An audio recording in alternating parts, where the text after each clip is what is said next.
Europe में बढ़ता इस्लाम। रबीका को अपने बाप का नाम मालूम नहीं था। उसने आंख खोली तो उसने घर में माँ के सिवा किसी दूसरे को न देखा। उसकी माँ एक डांस क्लब में डांसर थी और डांस के पैसों से ही उनके घर का खर्च चलता था। शुरू शुरू में उसकी माँ उसे घर में बंद करके काम पर चली जाती थी। वो सारा सारा दिन अकेली खिलौनों से खेलती रहती थी।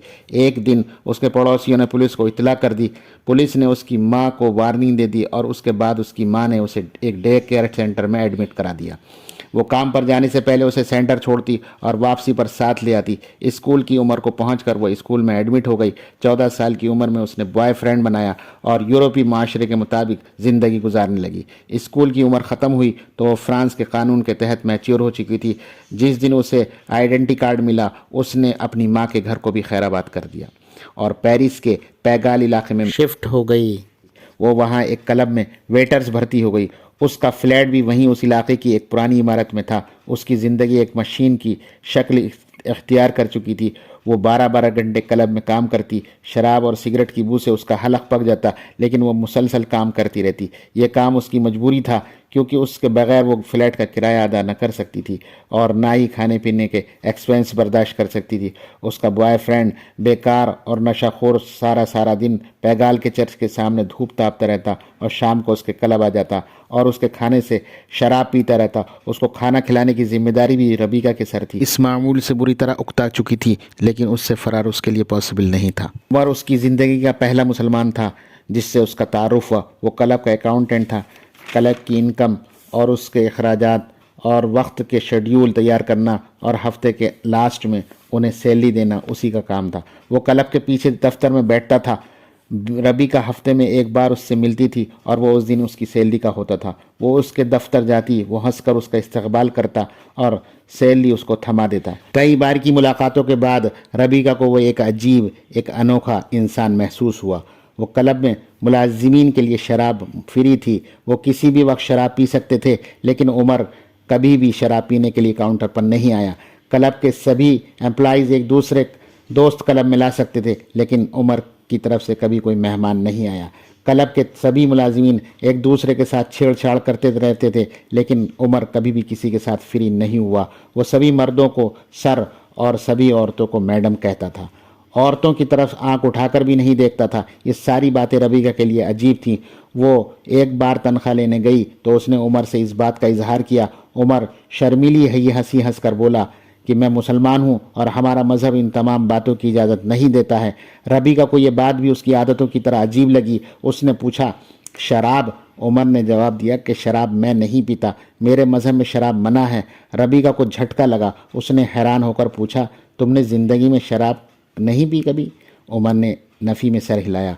हाँ, मैंने आज तक उसका एक कतरा नहीं चखा। और तुम्हारी वो फ्रेंड्स? ये रबीका का दूसरा सवाल था। उमर ने शर्मा कर जवाब दिया, हम लोग मखलूत दोस्तों को अच्छा नहीं समझते। हमारे मज़हब में गैर औरत और गैर मर्द दोस्त नहीं बन सकते। हमारी बीवियाँ ही हमारी दोस्त होती हैं। रबीका के लिए बात अजीब थी। बहरहाल वो चली गई, लेकिन उसके अंदर बेशुमार सवाल तड़पते रहे। अब उसका फ्री वक्त उमर के साथ गुजरने लगा। उससे बहुत सारे सवाल पूछती और उमर उसके बड़े धीमे और रवां लहजे में जवाब देता। इन्हीं मुलाकातों के दौरान एक रोज़ रबीका ने उससे कहा कि मैं तुम्हारे मज़हब के बारे में कोई चीज़ पढ़ना चाहती हूँ। रबीका के इस मुतालबे के जवाब में उमर ने एक और अनोखी बात कही। उसने उससे कहा कि पहले तुम्हें अपने मज़हब के बारे में पढ़ना चाहिए। तुम एक ईसाई मुआशरे में रहती हो, तुम्हारी माँ भी ईसाई थी, तुम भी बचपन में चर्च जाती रही हो, तुमने गले में सलेब भी लटका रखी है।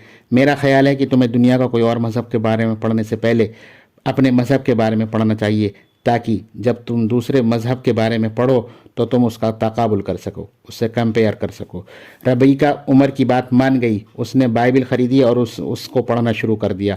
उस मुताले से उसके अंदर एक नई दुनिया रोशन हो गई। वो बाकायदगी के साथ चर्च भी जाने लगी। पूरा 1 साल उसका ये मामूल रहा। 1 साल बाद जब उसे बाइबल के ज़्यादातर सबक ज़बानी याद हो गए तो उमर ने उसे कुरान मजीद का एक तोहफ़ा दिया। यह कुरान मजीद का फ्रांसीसी में तर्जुमा था। रबीका ने उससे पढ़ना शुरू किया तो हैरान रह गई। कुरान मजीद की दुनिया एक अनोखी और अजीब दुनिया थी। उस दुनिया में अमन, रवादारी, सुकून और मोहब्बत था। उसने देखा कि जिस चीज़ को माशरा क़ानून के ज़रिए इन्फोर्स करना चाहता है, नाफिज करना चाहता है, कुरान मजीद उसे हुक्म इलाही करार देता है और उस पर अमल दरामद करने को ثواب کہتا ہے۔ وہ پورا 1 سال قرآن مجید پڑھتی رہی۔ اس دوران عمر نے وہ جاب چھوڑ دی اور دوسری جگہ شفٹ ہو گیا، لیکن وہ وہاں سے بھی اس کا کنٹینیو رابطے میں رہا۔ یہ ہفتے کی ایک سرد صبح تھی۔ عمر کے فلیٹ کی گھنٹی بجی۔ عمر نے گاؤن پہنا اور دروازہ کھول دیا۔ باہر سیاہ پیٹی کوٹ اور اسکارف میں لپٹی ایک عورت کھڑی تھی۔ عمر نے شائستگی سے پوچھا، جی میڈم، میں آپ کی کیا خدمت کر سکتا ہوں؟ میڈم نے نرم لہجے میں جواب دیا، عمر بھائی، میں ربیکہ ہوں، میں آپ کے ہاتھوں اسلام قبول کرنا چاہتی ہوں۔ عمر اسے اندر لایا، اس سے طہارت کا طریقہ سکھایا۔ اس نے طہارت حاصل کی تو اسے کلمہ پڑھایا۔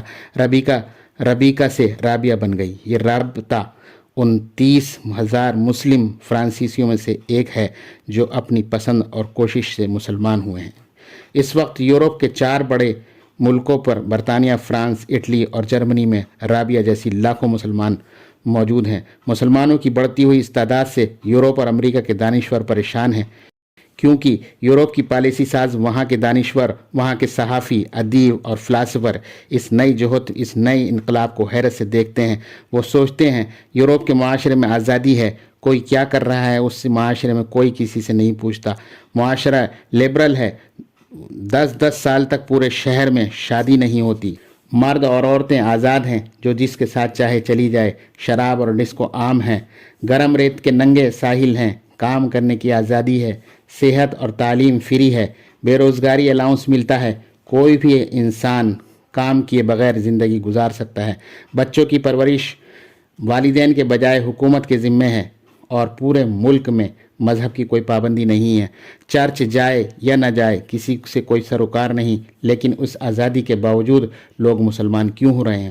وہ ایک ایسا مذہب کیوں اختیار کر رہے ہیں جس میں پابندی ہے، جس میں انسان شراب نہیں پی سکتا، گانا نہیں گا سکتا، وہ کلب نہیں جا سکتا، جس میں عورتیں پورا جسم ڈھک کر رکھتی ہیں، مرد داڑھی رکھتے ہیں، شلوار قمیض پہنتی ہیں، جس میں عورتیں اور مرد کو عام اخلاق کی اجازت نہیں ہے، جس میں تمام مردوں اور عورتوں کو دن میں 5 بار مسجد جانا پڑتا ہے، جس میں سال میں 30 روزے رکھنے پڑتے ہیں، جس میں عورتیں پردے کے پیچھے رہتی ہیں اور مرد چلتے پھرتے گفتگو کرتے ہوئے نظریں جھکا کر رکھتے ہیں، جس میں بلند آواز میں قہقہہ لگانا اور اونچی آواز میں بات کرنے تک کو برا سمجھا جاتا ہے، جس میں انسان سور کا گوشت نہیں کھا سکتا، جس میں حلال جانوروں کو بھی مخصوص طریقے سے ذبح کیا جاتا ہے، اور جس میں انفرادیت کے بجائے اجتماعیت ہے، وغیرہ وغیرہ۔ یہ لوگ حیران ہیں، یورپ کا آزاد خیال انسان آزادی چھوڑ کر پابندی والے مذہب کی طرف کیوں جا رہا ہے، وہ اسلام کیوں اپنا رہا ہے۔ یہ بات یورپ کے دانشوروں کو قیامت تک سمجھ میں نہیں آ سکتی، کیونکہ وہ لوگ اسلام کو ایک فاصلے اور ایک دوری سے دیکھتے ہیں، وہ قریب سے اس کا مطالعہ نہیں کرتے ہیں۔ ان میں سے جو لوگ اسلام کا مطالعہ شروع کر دیتے ہیں وہ بڑی جلدی مسلمان ہو جاتے ہیں، وہ بھی چند دنوں میں ربیکہ سے رابعہ بن جاتے ہیں۔